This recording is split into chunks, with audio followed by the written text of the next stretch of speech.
pidió Roberto que hablara de la reelección en América Latina en general, que no me refiriera concretamente al caso panameño. Ustedes conocen mucho mejor que yo, así que por supuesto que voy a hablar de formas muy generales. Como es obvio, nosotros necesitamos, como especie, necesitamos líderes, necesitamos una cierta jefatura. Entre los primates, y nuestra especie pertenece a esa familia, pues era necesario que se impusiera siempre el mono alfa.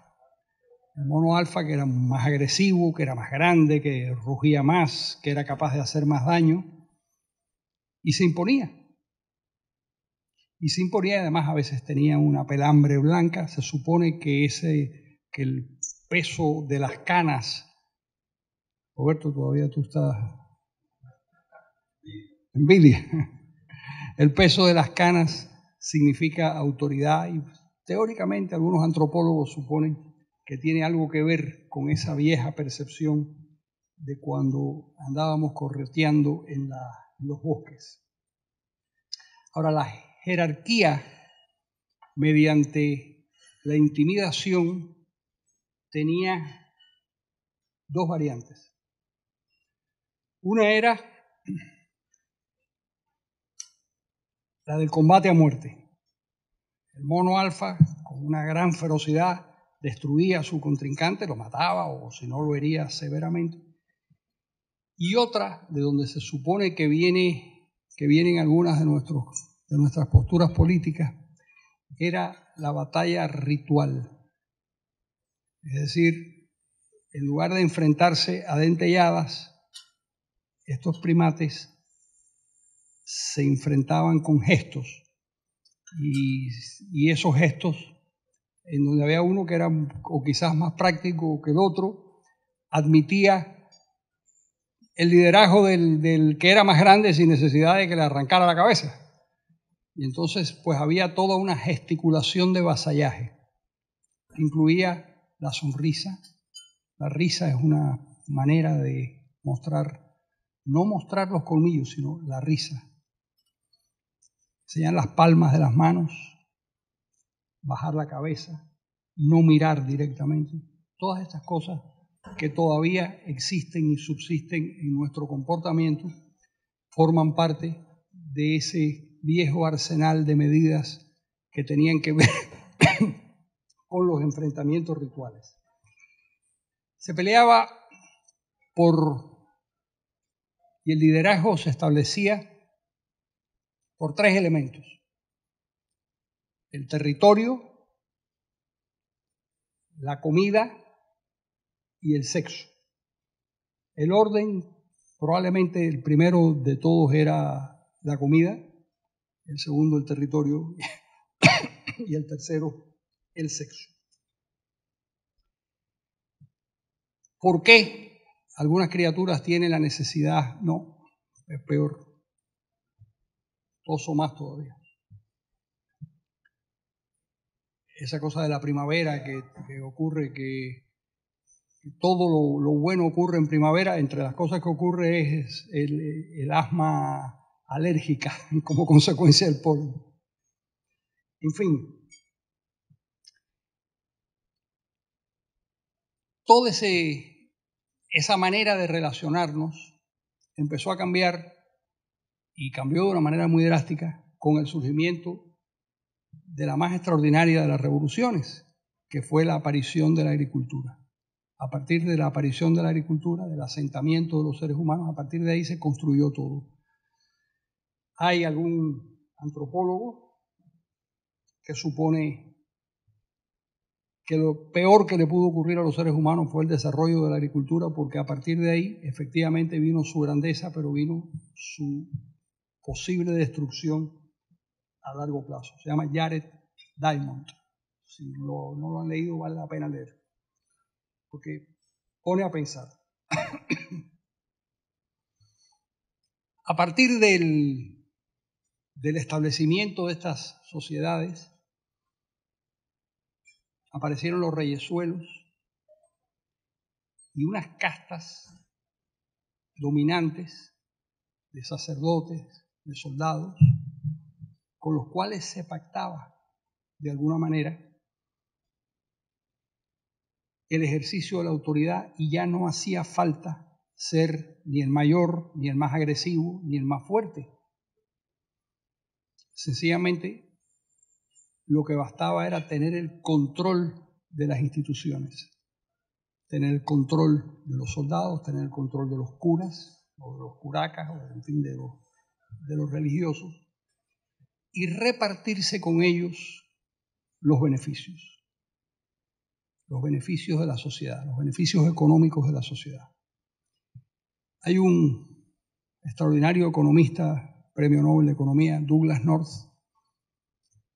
que está escribiendo, no sé si lo termine porque es muy mayor, una historia desde sus inicios, que esas cosas son desde el principio mismo del surgimiento de las sociedades, del fenómeno del poder y de cómo el poder está relacionado y cómo cambió en el siglo XVIII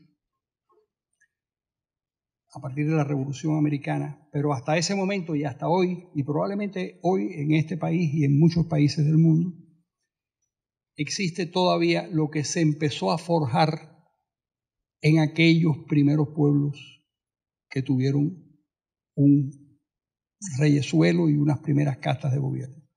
Y es lo que Douglas North llama las sociedades de acceso limitado. Quiere decir que se enriquecen y se favorecen aquellos que tienen una vinculación directamente con el poder. Lo que empezó a cambiar en el siglo XVIII, con la Revolución Americana, sin que nadie se lo propusiera, porque no está entre los documentos de la Revolución, ni nadie hablaba ni nadie lo pensó que iba a suceder, era que iban a surgir sociedades de acceso abierto, que es la clasificación que hace Douglas North. Y en esas sociedades de acceso abierto, las personas ascendían no por su proximidad al poder, sino por sus méritos personales, y se enriquecían no por sus vínculos con la autoridad, sino por el mercado. Había otra manera de acceder a la riqueza. Poco a poco, lo que empezó a suceder en los Estados Unidos, que se construyó de una manera casi autónoma, una sociedad de acceso abierto, empezó a proliferar y empezó a convertirse en el paradigma de una serie de países que eran, como todas en el mundo, sociedades de acceso limitado. La corona y el mundo monárquico y el mundo de los cortesanos era, por definición, sociedades de acceso limitado. Pero eso empezó a cambiar y hoy en día, de las 25 naciones más prósperas del mundo, 20 probablemente sean sociedades de acceso abierto. Y se creó en el camino algo que no debemos ver con una reverencia muy especial, que es la democracia. Porque lo importante es el Estado de Derecho. La democracia solo es un método para tomar decisiones colectivas, que puede variar. Durante siglos no incluyó a las mujeres, durante siglos no incluyó a las personas que no sabían leer o escribir, o no solo incluyó a los blancos, de manera que es una cosa muy flexible, pero es un método aritmético para tomar decisiones colectivas. Pero lo más importante no es eso, lo más importante son los derechos que protejan, es decir, la ley que protege nuestros derechos. Porque la mayoría pudiera decidir mañana que las mujeres no estudien, o que las niñas tengan un velo, o que los negros sean esclavizados, y por el hecho de que la mayoría lo decida, no quiere decir que eso es legítimo. Lo legítimo es la protección de esos derechos individuales, fundamentales, que nos sirven. En el debate, el surgimiento de ese nuevo estado de cosas, cuando se sustituyó las viejas monarquías a partir del siglo XVIII, cuando se hizo las revoluciones en América, fue quién mandaba y cómo se mandaba y por cuánto tiempo se mandaba. Yo quiero hacer algunas previas observaciones. Para que la sociedad funcione razonablemente, el peso de la sociedad tiene que estar en las instituciones y no en las personas. Pobre de la sociedad que necesita caudillos. Pobre de la sociedad que no descansa sobre el funcionamiento de las instituciones. Por otra parte, recordemos que se gobierna siempre a media res. Es decir, los políticos tienen la fantasía de que con ellos se inaugura una época, de que se inaugura una manera especial de hacer las cosas, de que ellos establecen, de que hay un punto de inflexión en la historia a partir de la llegada de ellos. Bueno, eso forma parte de la naturaleza del líder. El líder tiene esa cosa entre mesiánica y narcisista que es necesaria. De lo contrario, difícilmente pudieran afrontar sus responsabilidades. Pero la verdad es que en un país que funciona, uno siempre gobierna a media res, es decir, uno recibe una obra de gobierno y uno entrega una obra de gobierno. Y no hay mayor fantasía que suponer que uno va a culminar una tarea. Uno va a dejar las cosas en un punto y otro la va a seguir, porque lo importante no es el plan de gobierno del político, sino el plan de gobierno del país. Lo importante es pensar a largo plazo, no pensar en 4 años, no pensar en 5 años.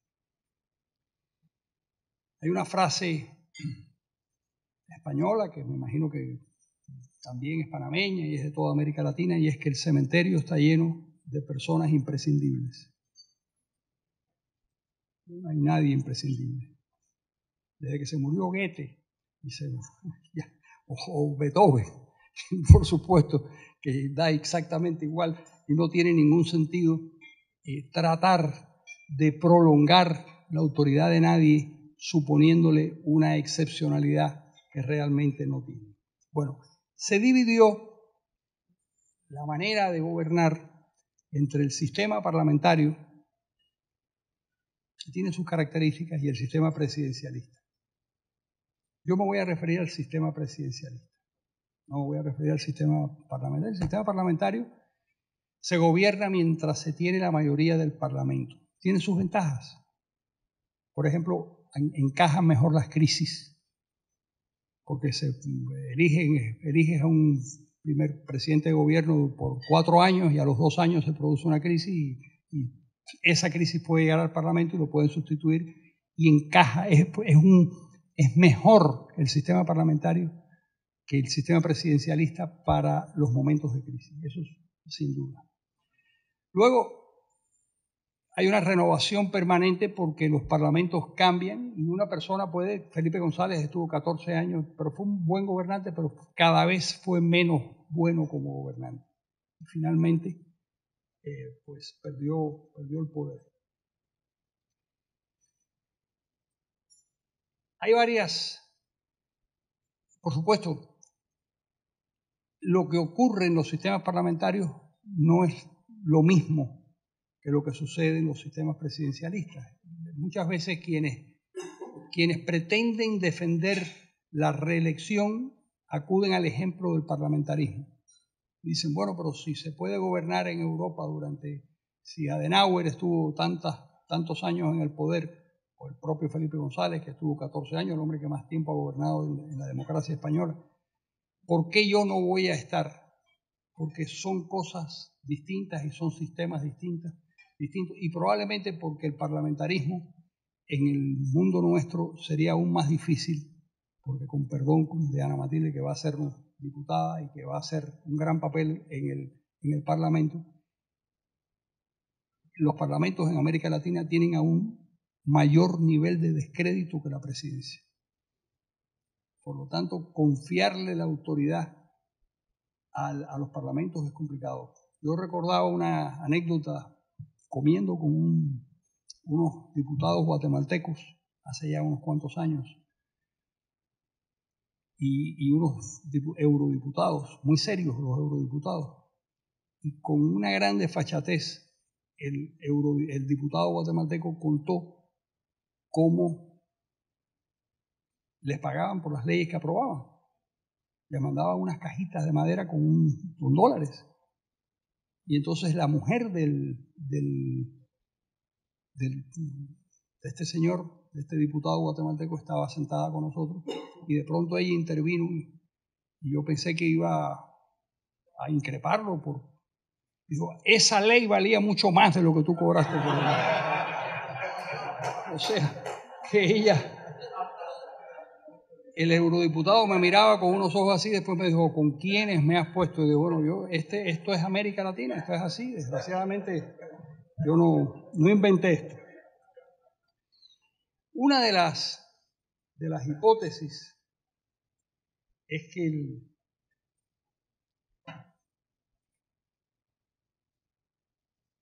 la reelección, vamos a hablar primero de los argumentos a favor de la reelección. El primero es el de la experiencia. El hombre que tiene experiencia, ¿por qué privarnos del hombre que tiene experiencia? Bueno, podemos privarnos del hombre que tiene experiencia porque los psicólogos saben que existe una cosa que es el Einstein-Luck effect o efecto, que es uno de los experimentos más demostrados en psicología, es que el cerebro tiende a repetir las acciones, aún las malas, porque es un sistema de aprendizaje. Y no es verdad que nosotros, es una cosa muy triste, pero no es verdad que aprendemos de nuestros errores. Cometemos los mismos errores. Volvemos a hacer los mismos errores. Y volvemos a hacer los mismos errores porque el cerebro está programado para repetir las experiencias. ¿Cómo se rompe ese ciclo? Se rompe a base de ejercicios. Las personas, por ejemplo, es muy frecuente la gente que dice, esta mujer se casó, este hombre, se casaron con fulano de tal o la señora fulana de tal que tenía tales características y aquello fue un fracaso, pero se volvió a casar con una persona similar. Bueno, se volvió a casar con una persona similar porque cometemos los mismos errores. Es decir, no es verdad. El cuento de la experiencia es relativo. Puede ser que en algunas cosas que nosotros hacemos bien, tendemos también a repetir esa conducta. Pero no hay ninguna garantía de que pasar por un cargo de experiencia significa que tú que aprendiste de tus errores y que vas a hacer las cosas de otra manera.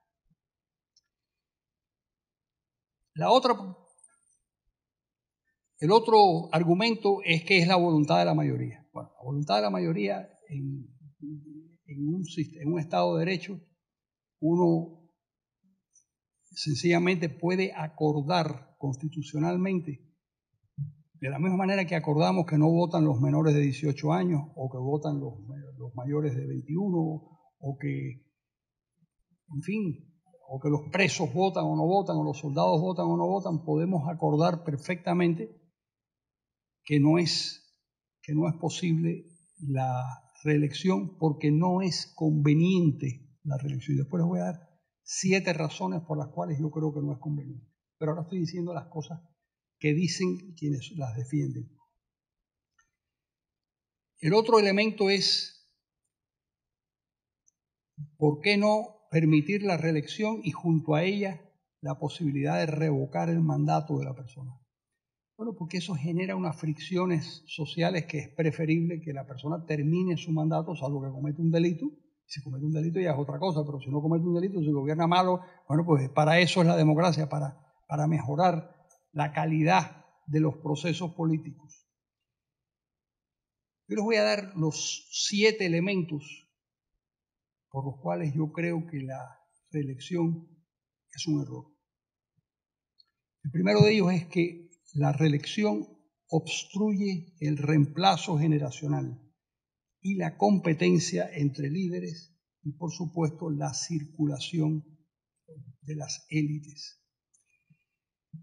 La sociedad necesita que los jóvenes participen y esta es una sociedad de participación y de competencia, donde existen caudillos que se anquilosan en el ejercicio del poder.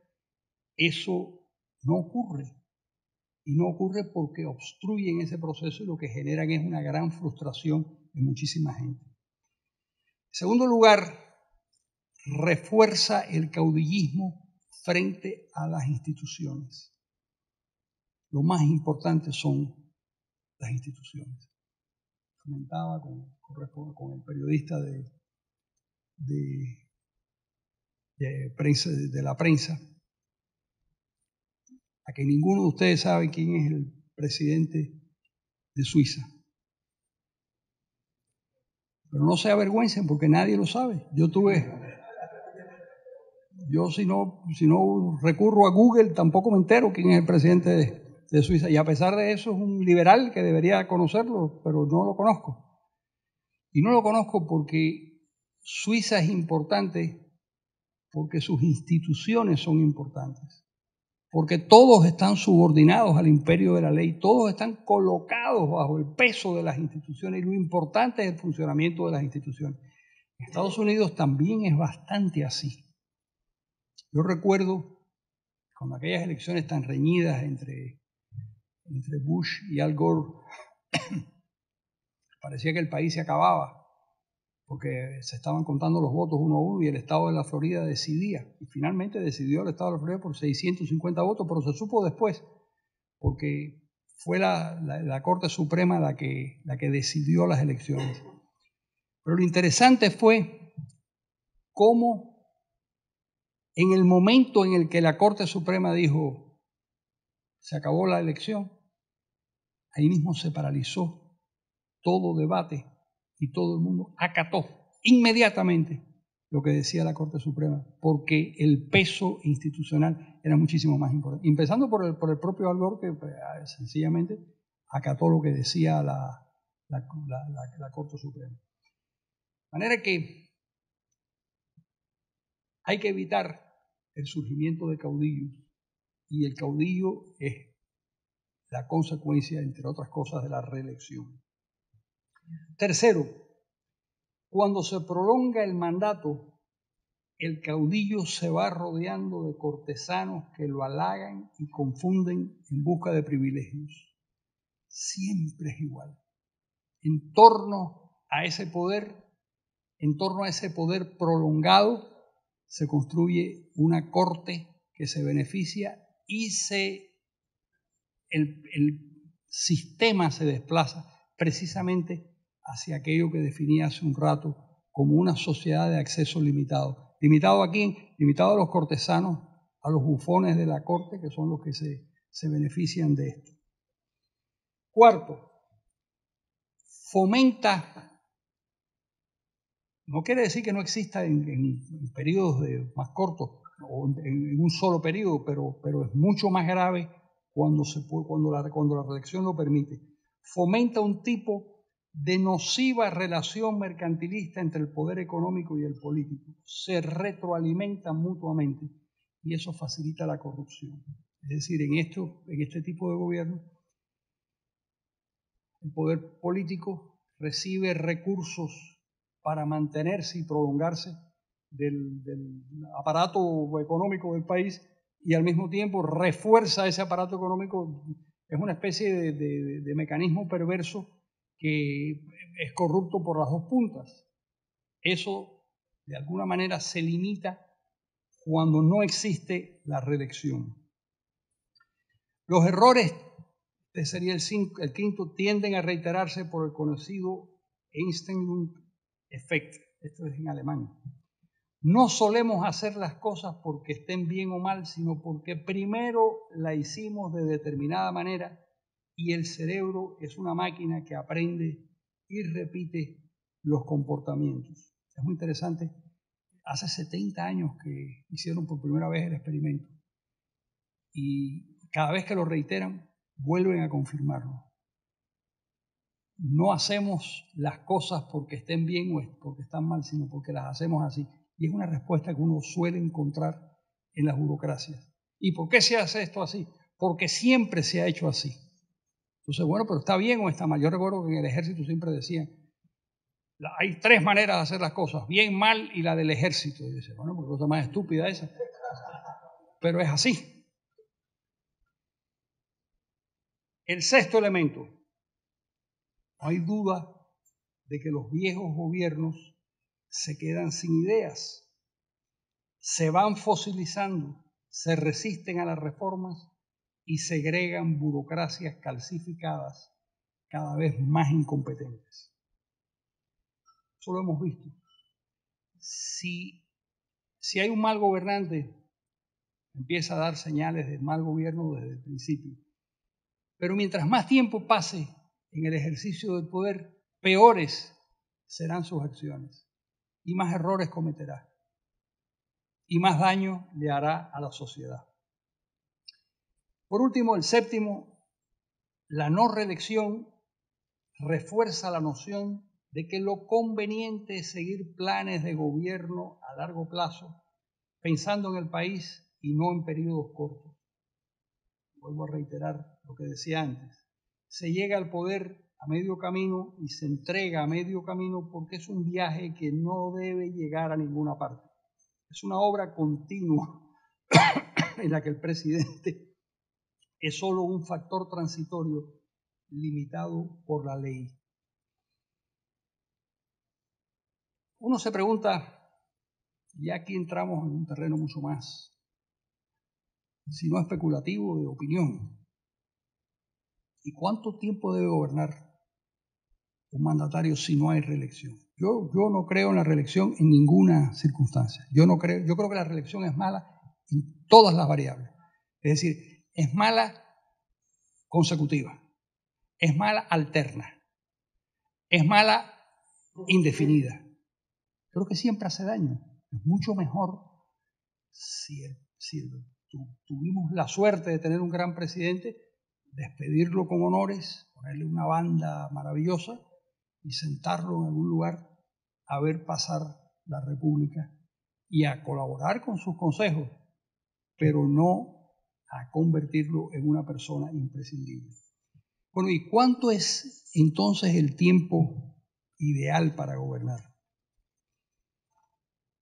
Yo creo que, y en esto es una opinión, por supuesto, yo creo que lo que hicieron los mexicanos en 1910, Francisco Madero se enfrentó a alguien que se reelegía constantemente.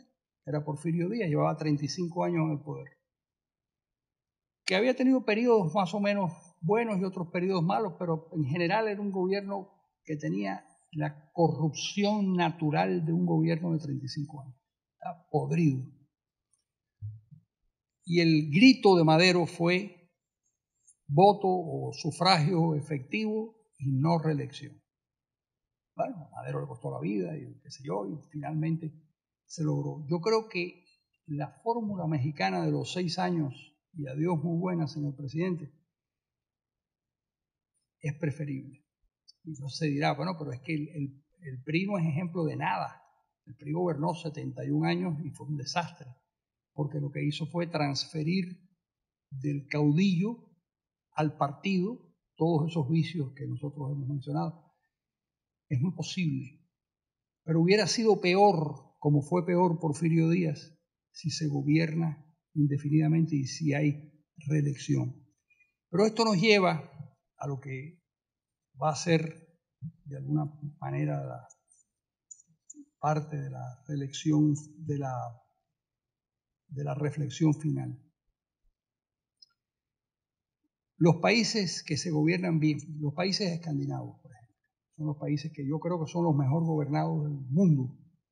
De acuerdo con todos los índices que se publican, siempre aparecen los índices de corrupción, en los índices de apertura económica, siempre aparecen los países escandinavos a la cabeza de todo, hasta en los índices educativos, de cuando se contrasta la educación, los malditos finlandeses están por encima de todo el mundo, saben más que nadie, hacen las cosas mejor que nadie, además cobran menos que nadie, tampoco lo entiendo. Cobran menos un maestro finlandés que un maestro español. Así que uno lo que encuentra es una zona de perplejidades muy grande en ese tema. Pero, ¿por qué en esos países se gobierna mejor? Bueno, y aquí hay una confesión triste. Porque las sociedades en general tienen unos valores y unas creencias que de donde se deducen unos comportamientos que incluye a los políticos, porque la verdad es que los políticos no son peores que los farmacéuticos, que los abogados, que los ingenieros, son exactamente la misma cosa. Tenemos la tendencia a culpabilizar a los políticos y decir, los políticos son... el otro día que se refería a los abogados, pero se podía referir a los políticos también. A los abogados. Tú sabes que los chistes de los abogados son terribles. Pero se refería a los políticos, decía, ¿en qué se diferencian los políticos de las ratas? Decía. Era un cómico americano. Decía, en que primero hay más políticos que ratas. Segundo, y por último, hay cosas que las ratas no están dispuestas a hacer. Es de una crueldad terrible. Pero realmente lo que también se puede aplicar a los abogados, se puede aplicar a cualquiera. Así que ustedes cuando elijan un enemigo cuenten ese cuento de las ratas y metan al enemigo ahí y funciona muy bien. El buen o mal gobierno tiene que ver con la sociedad que genera esos políticos y esos funcionarios. ¿Cómo se puede modificar eso? Que también es muy triste. Pensar que estamos condenados a la mediocridad y a la corrupción. Yo creo que no estamos condenados, porque no hay ninguna cuestión genética. Siempre me gusta poner el ejemplo de Argentina y Uruguay, que la composición étnica es la misma, la historia es la misma. Uruguay es un barrio de Argentina o de la capital, y sin embargo el comportamiento ético de los uruguayos es infinitamente mejor. Lo que quiere decir que por alguna razón en esa sociedad se asentaron unos comportamientos y unos valores distintos a los que se asentaron en Argentina. Y por lo tanto, eso es un mensaje de optimismo. Podemos cambiar. ¿Cómo podemos cambiar? Cuando era joven pensaba que todo era cuestión de explicar. Yo creo que no basta explicar. Cuando recordé que en Cuba todos estudiábamos un libro, un manual de cívica, que nos explicaba muy bien cómo funcionaba la democracia. Fidel estudió ese manual, cómo funcionaba la democracia y qué teníamos que hacer para ser felices, y después todo el mundo lo ignoraba. Quiere decir que el estudio tiene menos significación que lo que tal vez ocurre en el seno de la familia. El ejemplo familiar es muy importante, ahí se transmiten unos valores que no se pueden transmitir de ninguna otra forma. Y también, y aquí hay un mecanismo, conversaba con la Matilde, hay un mecanismo que a lo mejor vale la pena examinar la posibilidad de revivirlo. Una institución de derecho romana, surgió en el siglo V, si no recuerdo mal lo que leí en su momento, que consiste en el juicio de residencia, que es una gran auditoría abierta a todo funcionario que termina su cargo. Es decir, no se trata de que sea una persona culpable a la que se le acusa, sino que de oficio, cuando la persona terminaba su mandato a los pocos meses, se abría un juicio público Y entonces llegaban los agraviados, los enemigos, los amigos, y a veces duró en América, duró hasta el establecimiento de las repúblicas, es decir, hasta el siglo XIX, al principio del siglo XIX. Y ese juicio de residencia era una especie de freno. Porque si yo gobernaba, yo sabía que cuando yo terminara de gobernar, de una manera absolutamente inevitable, iba a haber un juicio y yo no podía llevar, es decir, iban a comparecer en ese juicio todas aquellas personas a las que yo atropellé, todas aquellas personas a las que le hice trampa, y me podía costar muy caro. En algunos casos, por supuesto, salían encadenados a España, en otros casos fueron hasta ejecutados. Quizás esa es una buena medida, pero no ejecutar a la gente, yo no creo en la pena de muerte, pero sí en el juicio, en algo parecido al juicio de residencia. Es decir, que esa transparencia que es necesaria en la gestión pública, llevarla a un plano en el que tengan responsabilidades penales. Yo voy a terminar con una frase, es una cosa muy latinoamericana, terminar con una frase de Bolívar. La pronunció en el Congreso de Angostura, que fue muy importante en 1819, porque es el Congreso donde se dan la Constitución, porque ya huelen la victoria frente a España y están dispuestos a prepararla. Y decía Bolívar, era su recomendación final: nada es tan peligroso como dejar permanecer largo tiempo a un mismo ciudadano en el poder. El pueblo se acostumbra a obedecer y él a mandarlo, de donde se originan la usurpación y la tiranía. No lo olvidemos, porque yo creo que tenía razón. Muchas gracias.